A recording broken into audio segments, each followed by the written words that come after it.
can't see the sun when it first comes up in the mountains. It sort of sneaks up on you and turns everything slowly from gray shapes into clear objects. It was a morning like that at the Sanders farm. Sammy Sanders stirred under his covers, so warm and cozy. But his ears were telling him it was time to get up. He threw back the blankets and jumped out of bed. He grabbed his clothes and began to get dressed. But all of a sudden, a big lump thumped in the bottom of his stomach. He remembered what day it was. He raced down the stairs and banged through the back screen door and ran without stopping clear to the far corner of the barn. He climbed over into the stall where a beautiful golden brown horse stood munching breakfast. The horse bent his long neck and nuzzled Sammy again and again, so happy to see him so early in the morning. Sammy felt like a pretty big boy sometimes, but right now he wasn't ashamed to cry a little bit. He jumped on Honey's back and went trotting off for a last quick ride. When they returned to Honey's stall, Sammy tried to explain to him. "Honey, we're going to have to sell you today. Can you understand? We don't want to, but we have to. Mom is sick and in the hospital, and she would be so sad if she knew. But we're not going to tell her yet. And today, they're coming to get you."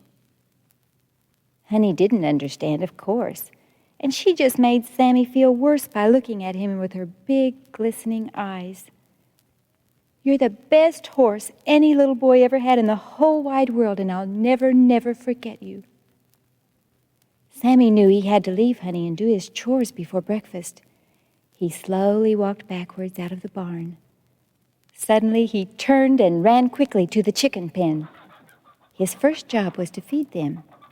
They were so funny, running everywhere, stepping on each other's feet and bumping into each other. Sammy always had to laugh at them. As fast as he could throw grain to them, they pecked it off the ground.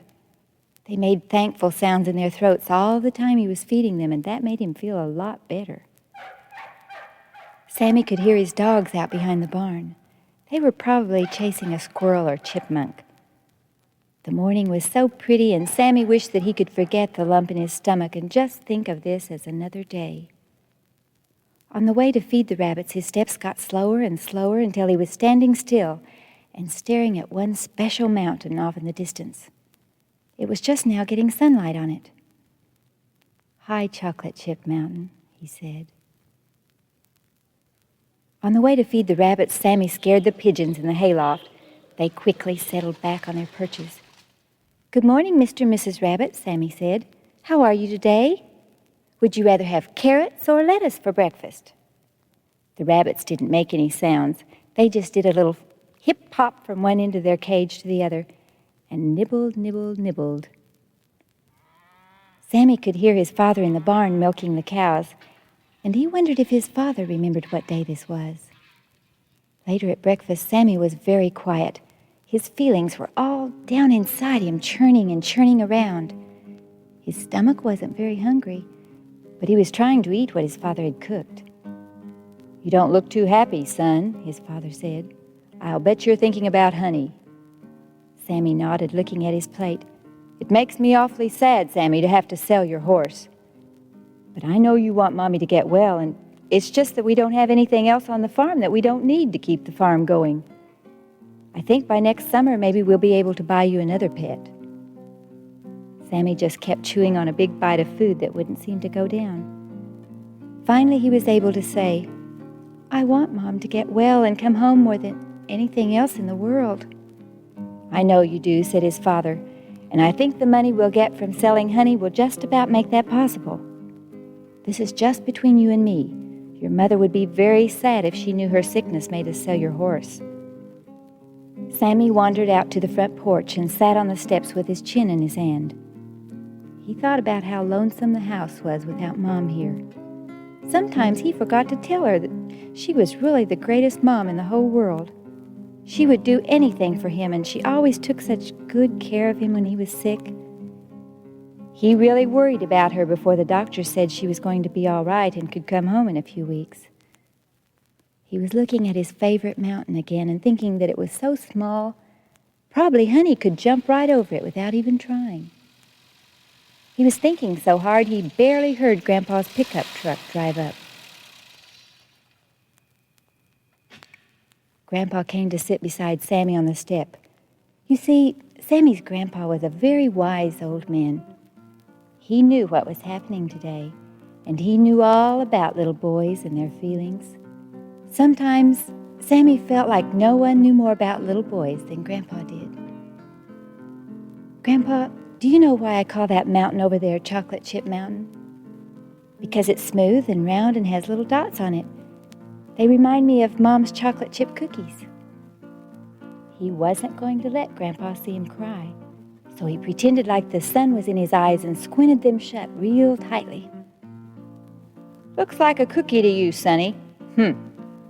Ever been over yonder to that mountain? No, this is as close as I've ever been.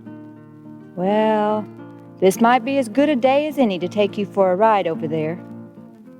Grandpa knew that sometimes when little boys are squinting their eyes shut and talking pretty brave, that they really would like to cry, and he knew that a ride in a bumpy old pickup truck sometimes helps a lump in the bottom of your stomach. So he revved up the old truck and they took off.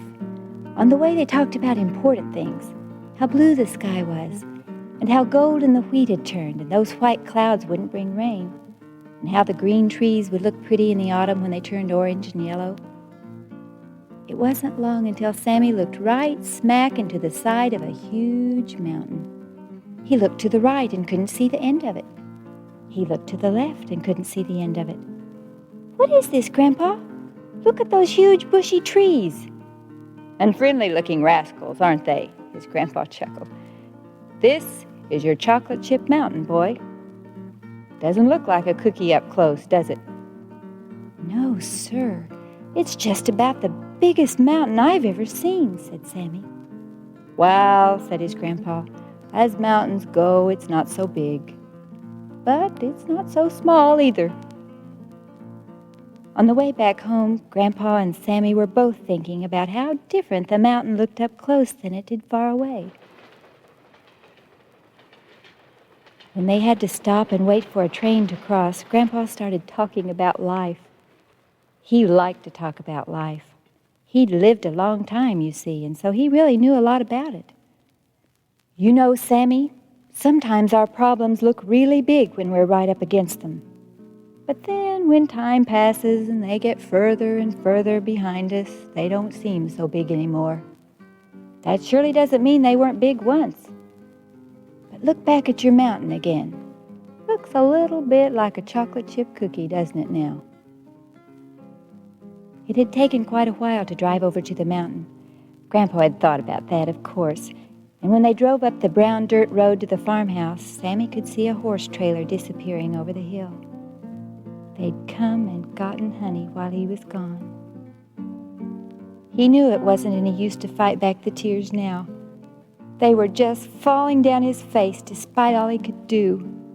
He looked quick at his grandpa to see if he'd noticed, and he saw that Grandpa had tears in his eyes too. The big lump in his stomach started to melt away, and he put his hand in Grandpa's big rough one. You know, Sammy, in real life, things don't always happen just the way you want them to. Sometimes we have to wait a long time for our dreams to come true. And sometimes we even have to change our dreams. But you've made your old grandpa awful proud today. You've been brave and strong. And I sure do love you. Sammy hid his freckled face in Grandpa's work-worn overalls and laughed and cried all at the same time. He knew he'd never forget this day. He'd never forget how sad he was right now. But he'd never, ever forget how good it was to have a grandpa.